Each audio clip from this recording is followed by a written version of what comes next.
today I wanted to share this preset for the Helix. As always, all the presets that I share are linked in the description and a pinned comment. And there is a zip file you can download on my website, and you can make a donation if you want. Thank you for all the people that have donated and downloaded. Recently, I think I've seen on my website about getting close to 800 downloads since I started, which is not just a few months ago. So today is a Larry Carlton Sleepwalk era preset. I love that album, the Sleepwalk album.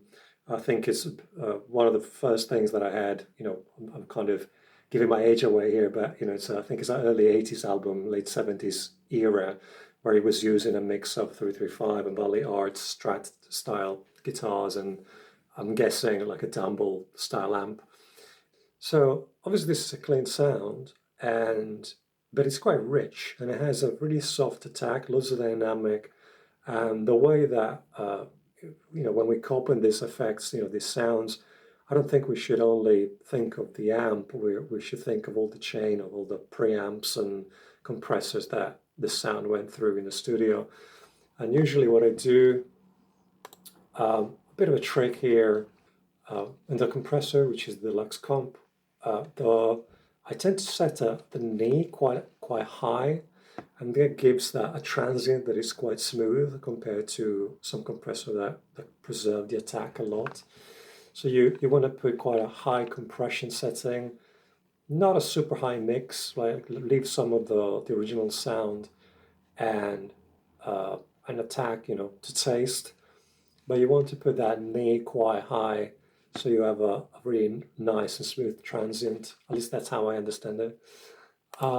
For the amp I chose of the Chromatico GSG, which again is a clone of a Dumble, and you can see here the settings. To me, it was more like to do with the sag, because I want quite a bit of sag, because I want it to be quite soft as a sound. And that's everything else pretty much. These are templates. You want to set it depending on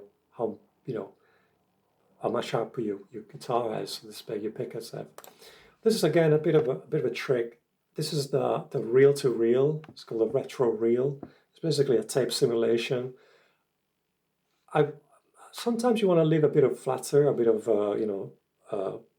oscillation from the tape. I heard that George Benson used to record a lot of the clean sounds with some chorus, like some tape oscillation. So you might want to experiment with that, and definitely a bit of saturation. That's what gives that richness. And you want to have quite a fast, as far as I understand, it's like a fast reel, 30 inch per second. And everything else you want to experiment with. This worked with my guitar. And then quite a bit of a nice stereo reverb that has quite a bit of a nice tail. And you want it to be quite, what's the word? Not intrusive. It has to be in the background and not have too much bass. There's another song in that album which is great. A great way to use this sound, and I think it's in the second position. A lot of these things are in second position.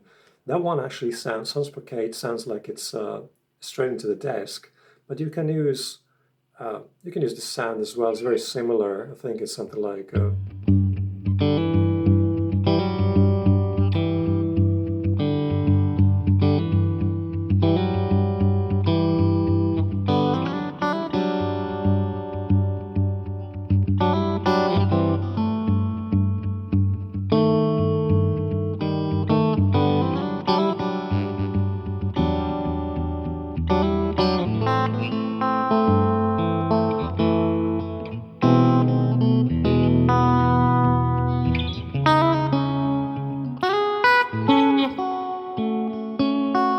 So on.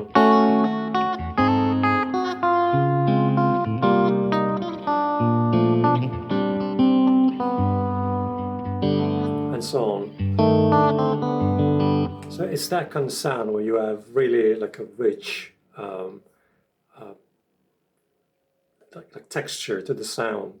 And again, another thing is like the springy bass, kind of quite.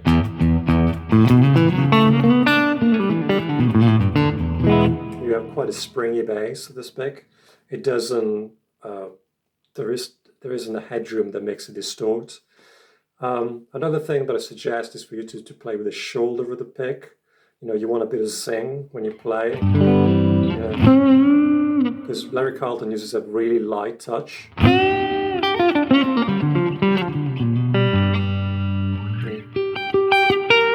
It's a lot of dynamic, and to play dynamic, you need to think that rather than hitting the strings much harder, you want to hit the strings softer for the soft, notes.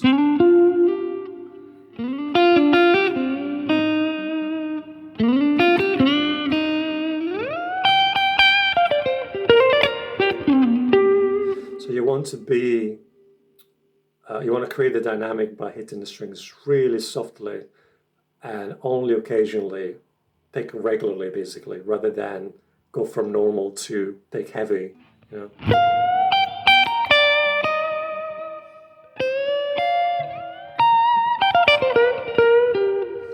That's the style of Larry's playing, so to speak. So it gets very smooth, super smooth. Well, that's pretty much it, really.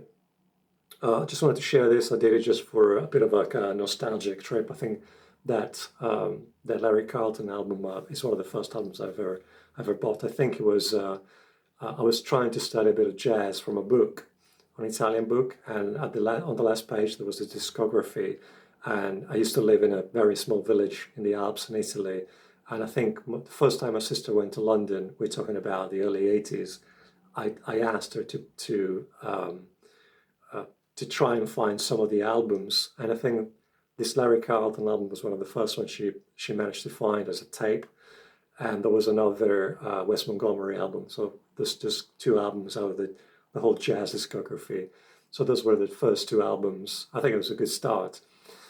The first two albums that I managed to listen to in terms of like jazz or jazzy stuff, because obviously Larry Carlton is just jazz influenced music. Yeah, that's it really. As always, subscribe, like, check out the links in the description. If you can make a donation, it's very much appreciated. And if you have any comments, anything you want me to discuss in these lessons, well, videos, I don't want to call them lessons. It's just me sharing what I do, really.